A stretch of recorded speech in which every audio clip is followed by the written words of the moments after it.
Shifting focus, tensions in West Asia have been escalating since the elimination of Hamas leader Yahya Sinwar.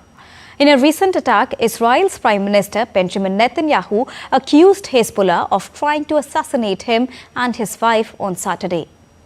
Calling the strike a grave mistake, Netanyahu in a social media post said that anyone who tries to harm Israeli citizens will pay a heavy price. Netanyahu's office said that a drone was launched towards his residence in the central town, but he and his wife were not home and there were no injuries.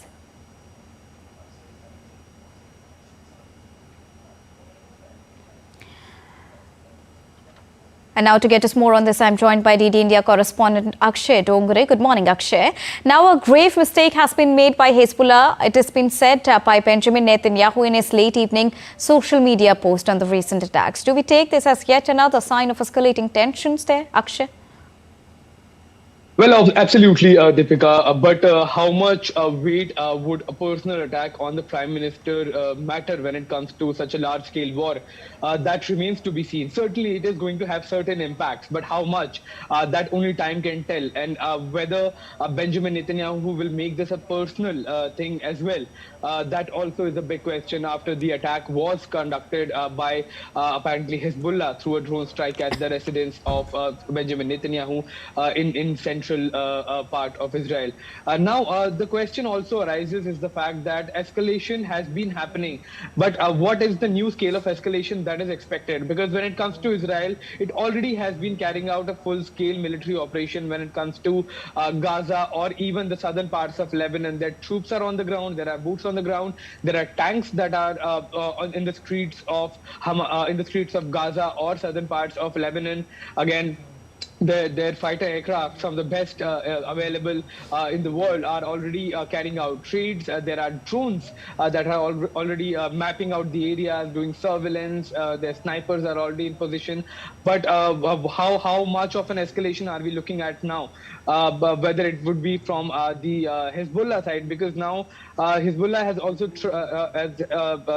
opted for attacking a leadership of Israel, with the biggest example now coming in from the attack on the residence of Benjamin Netanyahu. But whether this would continue or what kind of support we are looking at coming in from other countries to Hezbollah, especially allies like Iran and Lebanon, that remains to be seen. But yes, absolutely, escalation taking place every minute, every hour, and every day as this conflict continues. Let's talk about the current situation of the conflict also. The Israeli military have issued evacuation warnings early on Sunday for areas in Beirut's southern suburbs. What more can you tell us on this, Akshay? Well, this is similar to what we saw in Gaza as well. First, there is a warning that comes in from the Israeli side that you must evacuate from the area. And then we see generally that large-scale, precision attacks takes place in that particular area. We saw this in Gaza.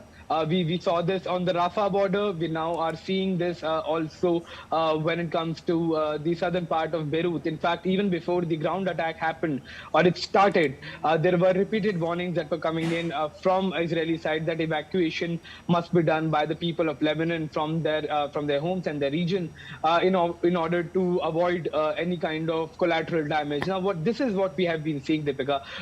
Ammo dumps and other large cache of ammunition and weapons have been stored in many of the civilian areas. Perhaps Hezbollah is trying to find area where it can hide in disguise, but also at the same time it is risking the lives of the civilians, given the fact that the human intelligence and other intelligence of Israeli agencies is quite high when it comes to these regions, and they can in fact if given a task, find out more about these locations. All right. Then conduct strikes which can put civilians in the harm's way. So the escalation is taking place, and this is a dangerous point where we are seeing this conflict turning at this hour. Thank you so much, Akshay, for joining us and bringing us the latest.